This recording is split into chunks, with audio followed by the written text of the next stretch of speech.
Hey guys, it's Liz from Blue and Hazel. Welcome to my homeschool channel. If you're new here, I'm a mom of 4 kids and we are finishing up our 5th year of homeschooling with a 1st grader, 3rd grader, and 4th grader using Ambleside Online. So this is our very first year using Ambleside Online, which is a Charlotte Mason homeschool curriculum.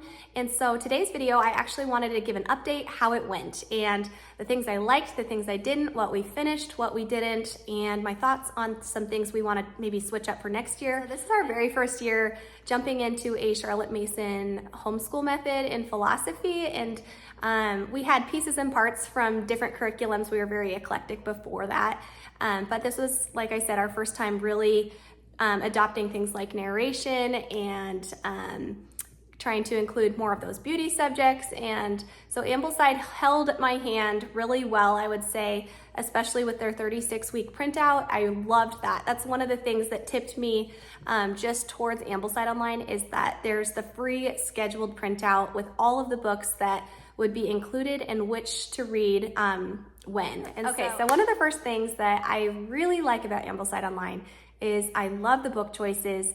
They're just books that are really high quality, engaging books. Story form, a lot of them, they pull you into characters. And the very new thing for us that I don't know whether to put this in the I like category or the I don't like category, but we went with it, is that they schedule books across a whole year. Sometimes you'll finish up a book within a 12-week term or, you know, partway into another term, but like you're not gonna just read 1 or 2 or 3 books at a time and then move on to a new one in a shorter period of time. You're going to take, you know, maybe 10 books, or give or take depending on the year you're in, and they're gonna spread them out over the course of a term or a full year. Some of the Ambleside Online books are actually scheduled over the course of several years. And so that to me was a really hard thing to adjust to, because you're not moving very fast through anything and it just kind of feels like you're never finishing anything. And then all of a sudden you finish a lot of things at the end. And so, but at the same time, I see the reason behind it, which is why we chose to kind of follow the method. And that's that as you linger with these characters and these people and you know, these historical figures for longer, little pieces at a time, and as you recall what happened in your last reading, which might have been a week ago, and then read again and narrate what happened in this reading, it just kind of helps to jog your memory and you start to really get to know these people that you're reading about. And so ultimately the idea is that, you know, hopefully it'll last longer in your mind as you get to know these people over a longer period of time than if you rush through one book at a time, you know, read all the details really quick and then move on to a new person or a new history topic or whatever. I just don't know if I like love reading so many books at once, but that's one thing that will be in our possible change up next year, is just trying to thin out the books a little bit for our family because Ambleside is stuffed. Okay, so the next thing I really liked was narrations. And this is something that I will put on my kids did not like. It was definitely an extra huge push for them, one, to learn how to do it. I have a whole video on how we began oral narrations, and also for my 4th grader at the end of the year, how he began written narrations. So I'll actually put those 2 videos in the description. Be sure to check them out if you're new to Charlotte Mason homeschooling, or if you just want, you know, to know how another family does it. So I liked it because it was a really great way for me to kind of see what they could remember. And so, especially for my 4th grader, when there were books that I wasn't reading to him anymore, he was doing a lot of the books on his own, then I could really tell if he grasped the material or not just by his narration. So that was a helpful tool for me, especially because I did not pre-read books this year, you guys. So that's something you'll see different Charlotte Mason homeschool moms recommend. Some say they do, some say they don't, some say they read some of them. But I just didn't have any extra bandwidth for pre-reading books, like none. And so what basically I ended up doing was reading the books for the first time alongside my kids that I read to.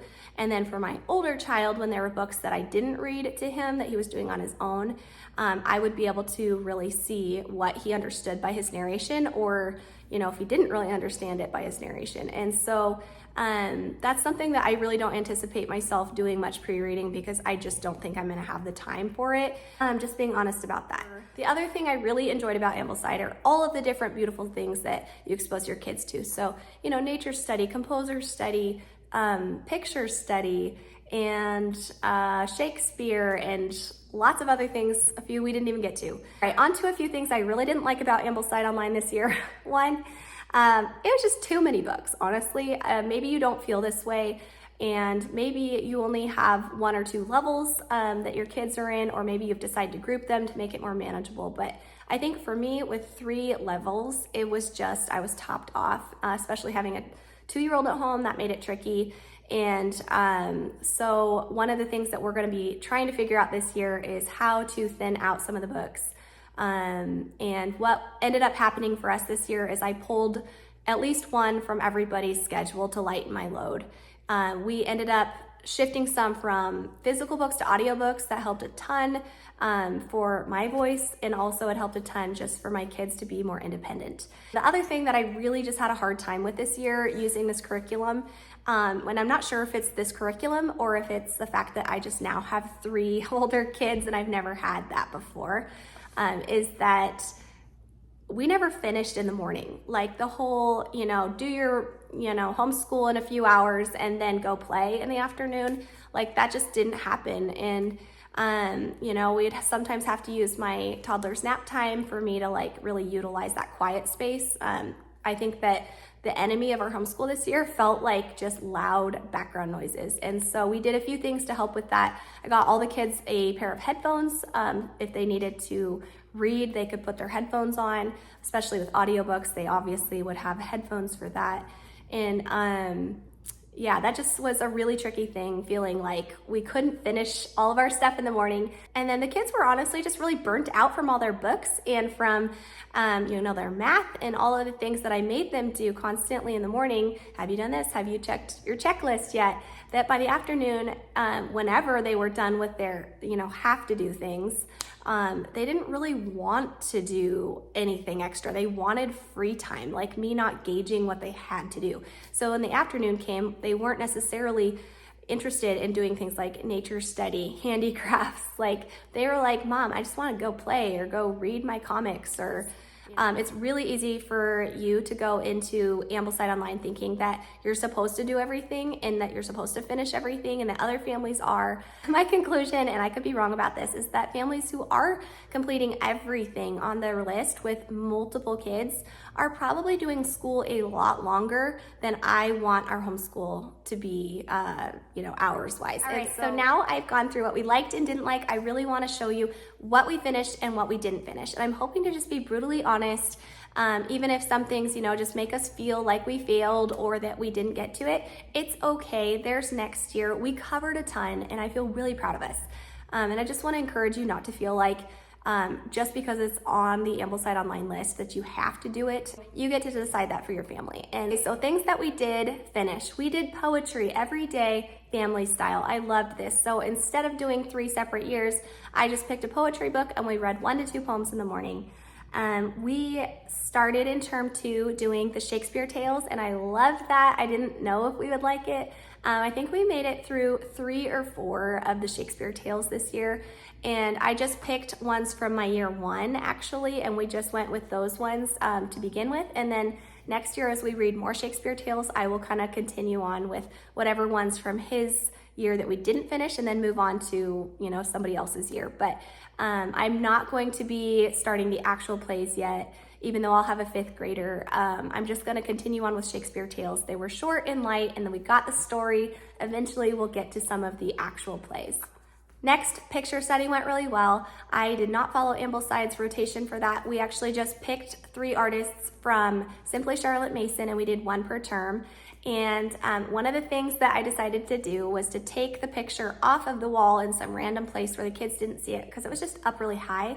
And I actually put it in our downstairs bathroom, just pinned it to the wall on one of those like little wood hanger things. And so now, what do you know? Everybody sees the picture every day. So that's my little trick if you want to put your pictures in a place where they'll get seen a lot. The other hymns are something that we did do every morning during our morning time. I just picked one kind of randomly from our hymn book.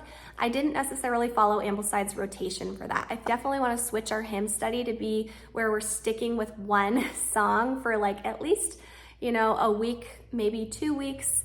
instead of just kind of doing random ones every day. We would sing all the verses to whatever hymn we chose, but I don't think that like we mastered a bunch of hymns, if that makes sense. I think my kids will hear hymns now and be like, oh yeah, we've sung that before, but not necessarily know all the words. So I want to stick with one at least for 1 to 2 weeks. I know Ambleside does a whole month of the same hymn, which I feel like that would be really long. I don't know if you've done the hymn for a whole month. Has that felt too long to your family? I'd love to know. But that's something that we need to do, is just pick a particular hymn and learn it over the course of a longer period of time. Timeline is something I really enjoyed this year. That was a huge highlight for me. Once a week, we would put down something on our timelines. I would try to let the kids do it as much as they could. If they needed ideas, I'd say, well, we read about this person and this person. What about this other person or this event? But really they chose what they wanted to put on their timelines. They'd color a little picture, write the date. I have a video on how we made our paper accordion timelines that can go in the description for you if that is something you don't want to purchase. I don't think you need to buy a fancy one. And I also chose not to do Book of Centuries this year with my oldest. I'm actually going to hold off probably till middle school and just let the kids each keep adding to their timeline each year, filling it out. And I think that's going to be an amazing keepsake. So another thing that we did do that was new to us this year is map work. And I didn't do anything formal, like we didn't get an app or, have a checklist of places we were memorizing where they were or anything. But as we read our books, we would find the place on the globe. So I had a globe in our home, and then I also bought from Rainbow Resource. They have these desk maps and they're like this big. And I just went ahead and got a US map and a world map. And so anytime we were reading a book, which is quite frankly, almost every book, you want to have your maps close by. And so we could find where they were talking about in the world and where they were talking about in the US.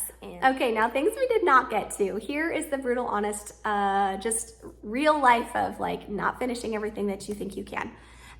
Composer study was something that I thought would be no big deal, and I just never did it. I don't know why I didn't do it, but this year we're gonna aim to put some music on in the background during part of the day and name the composer for that. I know there's a bunch of resources. I actually already have 2 studies from Simply Charlotte Mason, one for Bach and Beethoven. We'll probably just try again this year because this year we just missed the mark, and I know it's a beautiful part of homeschooling to be able to hear classical music and different types of music and just have that exposure.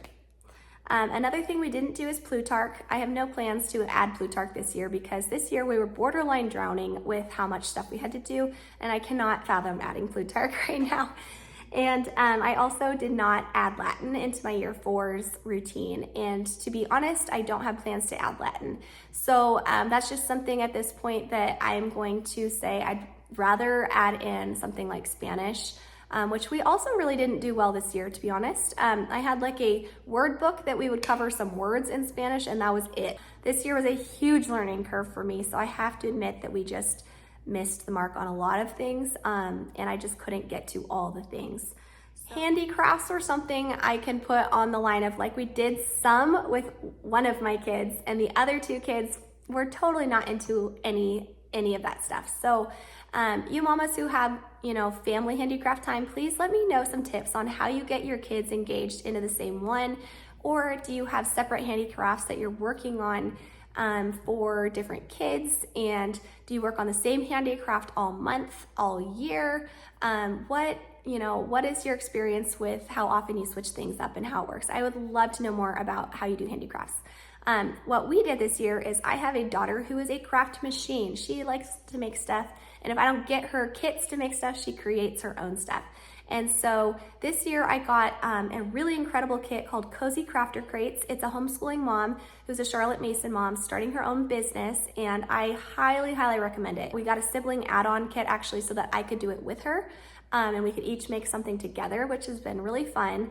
Here's one of the projects that she did this year on a loom, and I cannot believe how amazing it turned out. And so the cool thing about this is that if we get more yarn, she can continue to make this because we have the directions, we have the loom. A couple of the other things she learned to do this year was how to weave a little basket with this kit. She also learned how to do a knotted rug, and so you take t-shirt strips and you learn how to tie them. So just like really cool stuff, because even after the kit's gone, now she has a skill she can do with materials that we have that are scrap materials at home.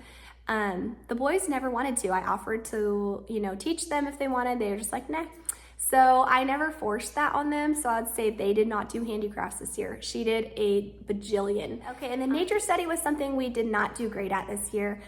We did a very informal nature study. We didn't get nature journals done, boo-hoo, because I know those can be beautiful. They're keepsakes, and they teach the kids to be observant and learn the names of things and write things down. So next year, gosh, I've got to get it together to start a nature journal for the kids. But we did do nature study in the sense that we have observed a lot of cool things. So we are outside a lot. We're looking at flowers and bugs and birds, and we're looking up names of them as we can on the CCAP. And this year, right now on my counter, we're raising tadpoles. And I have a blog post on how to do that. I'm hoping to turn that into a video once we've got some froglets. We have one froglet and a bunch of tadpoles right now. So like, we're learning things, but I just also want it to be a little bit more like open and go and, formal, like the information is all right there for me to tell my kids. All right, so now to the things that we're thinking of changing for next year, because we'll continue with Ambleside, but now we'll have a year 2, 4, and 5. The first thing I'm thinking of, you guys, is a preschool. I've never done preschool before, but this was probably the #1 pain point for me homeschooling Biggs this year, was just having a toddler. And I think that when you read through the Ambleside Online forum, you're gonna see that that's really true for a lot of families. And so getting through that toddler stage, I don't wanna get through it, but I enjoy the toddler stage a lot. I do not enjoy having a toddler while teaching big kids, because what I could finish in 1 hour with the Bigs is taking us 3 hours. What I could finish in 3 hours is taking us like so much more time. We're having to use nap time to do a lot of school. And so I'm just really hoping that we can open up maybe 2 mornings a week and, possibly 3, and then just kind of power through some of those times where we don't have interruptions, because the Bigs can do that. But when we have fits and toddler needing snacks and potty training, it's just like crazy. And so the other thing that I'm going to change up this next year is I'm going to be intentionally adding in a lot more audiobooks to get some kids more independent, especially because my upcoming year 4 is going to have a much bigger load, but she is not anywhere near the reader yet that my last year's year 4 was. So she's going to need me for a lot more books than he needed me for. And so I'm just going to have to really rely on audiobooks to take my place, because I think that that is the only way I'm going to survive doing this many different books. Also, it really gives her the ability to like sneak away and be independent with her headphones on, and then she can come to me with her narrations. So another thing I'm really missing this year was our creative writing that we used with Brave Writer. And we were using partnership writing before we found Ambleside Online. And I have all these amazing projects that the kids did, and they're accompanied with maps and coloring projects and little snippets about animals that they've written down. And I have nothing this year. We did not do any creative writing at all. And I understand like the Charlotte Mason method, with delayed writing and not doing anything beyond copy work and narrations. And I just have to say, this is an area that I don't really love, and I actually really miss those like writing prompts. And I love Julie Bogart's, Free Write Fridays, and just her kind of like spontaneous cool projects where the kids are filling in pieces and parts and I'm helping them with it. And it really, like, this year just lacked that fun aspect. I feel like we didn't have that, and now I don't have any keepsakes beyond their timeline. That's the only thing that's like their school keepsake that is really meaningful to me. And so, my son did start written narrations towards the end, so he's doing writing, they're doing their copy work, but I just kind of want to bring back that like fun, creative writing aspect of it. So I already have partnership writing, and I'm thinking, how can I do that? We already had a really full schedule, and I did not feel like I could add anything. So I feel like, okay, what can I take out that will make this like a doable thing? Maybe that's copy work on a certain day that I remove so that we can do our fun creative writing projects. I'm not sure yet. The other thing that I'm thinking of bringing in, like I mentioned with the nature study, just needing something more open and go, I probably want to go back to exploring nature with children. We've used that in previous years, and it's very cool because you can flip to the week topic that you want. If you don't want to do all the weeks, that's fine, because it's pretty full. But you can find a topic. It tells you where to read in the nature study handbook, tells you some cool facts about it. You have extra picture books if you want, but it's all right there, and it tells me exactly what to say and do with some extension activities for like crafts or bigger kids stuff. So I think we'll just go back to that because I already have it. Another thing I do have that we used 2 units of before, and this is totally not Charlotte Mason, but we used the 1,000 Hours Outside unit studies for nature study. And so they have topics you can pick, and it covers 2 weeks of like kind of a lot of stuff. It covers nature study, a little geography, some, sometimes a little bit of history on the place. It's just like a fun 2 weeks unit study. And I know that's pretty anti-Charlotte Mason, but like I said, we are doing our own thing. And if we enjoyed that and that brought joy to our homeschool, then yay. And so I'm gonna probably just rely on one of those 2 curriculums for nature study. Another thing that my kids missed this year, they missed kind of doing some cool sciencey stuff. And Ambleside had like a drop of water for year 3, and it had some experiments in the back that were real simple, having to do with water. That was cool, but there weren't a lot of other things that were like science experiments, and I'm not really sure how to bring that back. My son got a Crunch Labs kit this year. That has been the highlight. We got it for him for Christmas, and it's like a year subscription of all these really cool boxes that he can build and then watch the video of like why it works. And so I think we're gonna just keep with that because he looks forward to that box coming every month like nobody's business, and he learns a ton. Everybody kind of does because they all watch it together. And then maybe something like that for my younger kids, but I know that's money, but it's also brought like a lot of fun into our homeschool.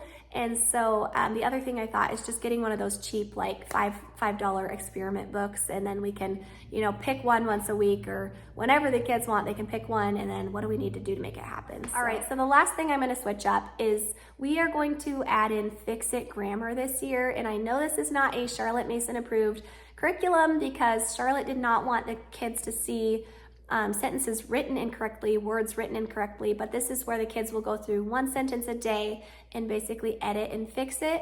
And all of the fixes are based on the grammar that they've learned up till that point. And so I have that for my 2 oldest kids for next year, the same book. They'll do it separately, but I know that Charlotte Mason didn't necessarily recommend early grammar, and we are not purists in this way at all. I'm doing what I'm comfortable with, and I just kind of want it a little bit earlier than Charlotte Mason would recommend. And in previous years, we've used the Brave Writer Darts and Arrows, which I have videos on how we've done that. If you want to know more about that, I'm not going to chat about that here, but that's basically like you read a chapter book, do a book guide, and you learn grammatical concepts throughout the month. Along with reading the book, you do copy work from the book, dictation from the book. So a lot of it seems very compatible with Charlotte Mason, actually. I just found it really, really challenging this year. We only did one, and I was so disappointed because I just enjoyed that way of learning grammar. But I think the problem is that Ambleside Online is so full. I did not feel like we had room to read one more chapter book. If there were darts and arrows that were already on the Ambleside book list that I could double up with, that might work for me, but I just felt like we didn't have the bandwidth for an extra, bonus read aloud, let alone one every single month extra. So I'm just trying to figure out how we can bring in some of that grammar without having me go through this book guide and read this book out loud. And I feel like people have said that Fix-It grammar is something that does that pretty quickly. You're not spending a lot of time on it each day. So we'll be doing that this year. Hopefully this will help you to just see like every year is going to have imperfect things, and you just do your best, and then you have to tweak things for your family. And there's no one perfect way to finish it all. I don't think Ambleside Online is written to do it all. I think it's really, really unrealistic for our family to do all of Ambleside Online. And so if I've walked away this year with anything, I would just be really thankful for all of the good books that we've read. I'd be really thankful for the skills that my kids are learning. But I would also say that we need to be true to our family and get rid of the things that are causing us, like, you know, to be doing school all day. All right, I hope this video was a really honest one to you. If you made it this far, thanks for watching, and please give it a thumbs up if you'd like to see more content like this. Also, if you're using Ambleside Online, if you wouldn't mind just sharing something in the comments for me and other families who are watching this to see 1 or 2 things that you have switched this year to make work for your family. Because I don't really feel like it's written to be completely done, because that, you know, that it's like an ideal type of curriculum, not necessarily like you're gonna actually finish everything on this checklist. So I just love to know some more realistic versions of Ambleside where it's worked for your family, something you've changed and that's working well for you. Thanks for watching.